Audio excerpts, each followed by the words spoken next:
আমি মানুষ ভালোবাসি, কোনো তীর্থের নাই প্রয়োজন, গয়া গঙ্গা কাশী। এটি যার লেখা, অর্থাৎ ভবা পাগলা।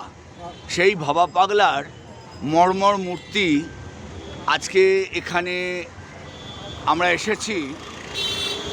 এই যে সারদাচরণ এরিয়ান ইনস্টিটিউশন, এই সারদাচরণ এরিয়ান ইনস্টিটিউশন হচ্ছে চিতপুর রোডের ওপর বিকে পাল চিতপুর টার্মলাইন ক্রসিংয়ে এই সারদাচরণ স্কুলের গেটের ঠিক সামনেই ভবা পাগলার মর্মর মূর্তি রয়েছে।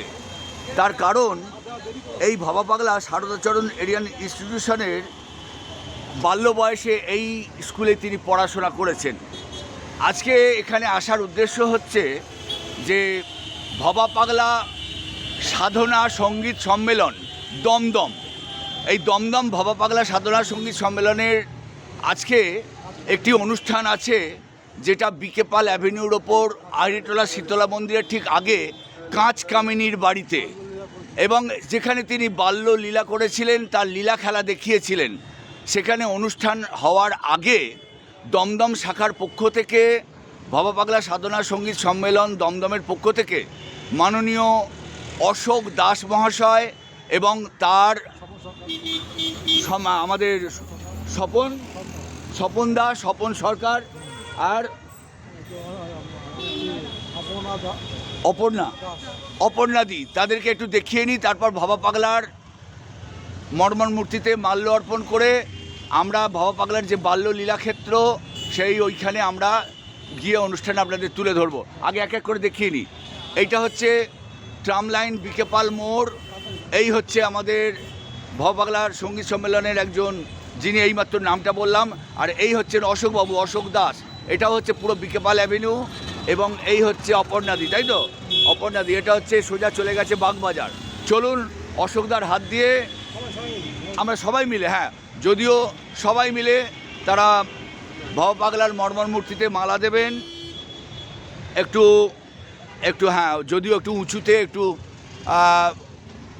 আমি অশোকদাকে বলবো একটু পেছন দিকে। ঠিক আছে, দেখা যাক। ঠিক, ভবা পাগলা নিজের কাজ নিজেই করিয়ে নেবেন।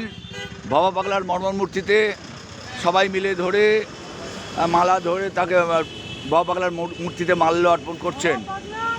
জয় জয়। মালাটা সোজা করে দিন, একদম কাঁধের ওপর দিয়ে আসুক, একদম।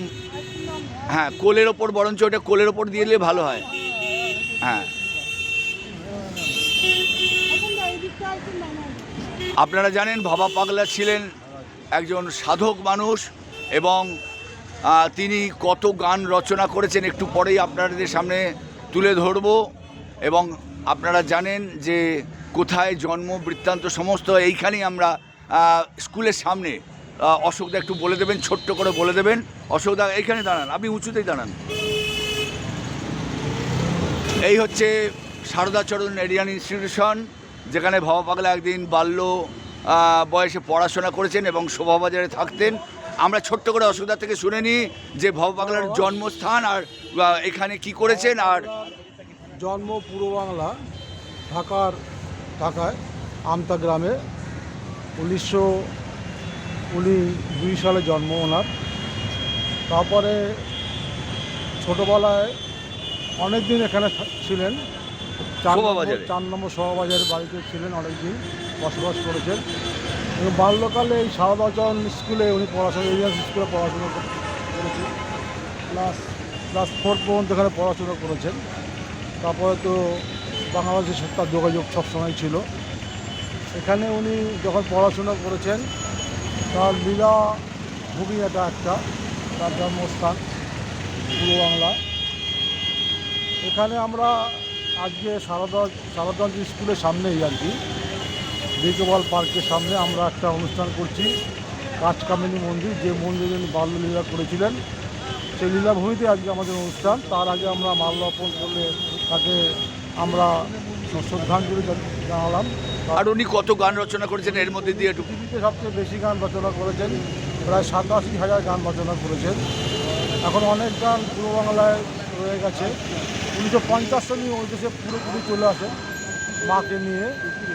কালনা ওনার মূল মন্দির, সেখানে সে মাকে প্রতিষ্ঠা করেন মা ভবানী রূপে। সেই লীলা খেলা দু বাংলায় তার, সেই লীলা খেলার মধ্যেই তার ভক্তরা আজকে তার যে অগণিত কর্মকাণ্ড, অগণিত গান, সেগুলিকে আমরা প্রকাশ করার চেষ্টা করছি। ভবানী মন্দির পাবলিক ট্রাস্ট, সেই ট্রাস্ট আমাদের কালনাতে আছে, এই ট্রাস্ট চেষ্টা করছে সেই কাজ করার জন্য। তাই মাল্যার্পণ করে আজকে অনুষ্ঠানের সূচনা করবে, আখেরি শুরু হবে। তাই আমরা তার আগে মাল্যার্পণ করে শ্রদ্ধা জানিয়ে আমাদের অনুষ্ঠান শুরু করব। চলুন, প্রারম্ভিক কাজ এখানে শেষ করলাম, এবার চলে যাব লীলাক্ষেত্রে, অর্থাৎ বিকে পাল পার্ক থেকে 2-4 পা এগিয়ে গেলেই ওই ফুটপাতেই আমরা জানি কাঁচ কামিনীর বাড়ি। কাঁচ কামিনীর বাড়িতে চলে আসুন সকলে।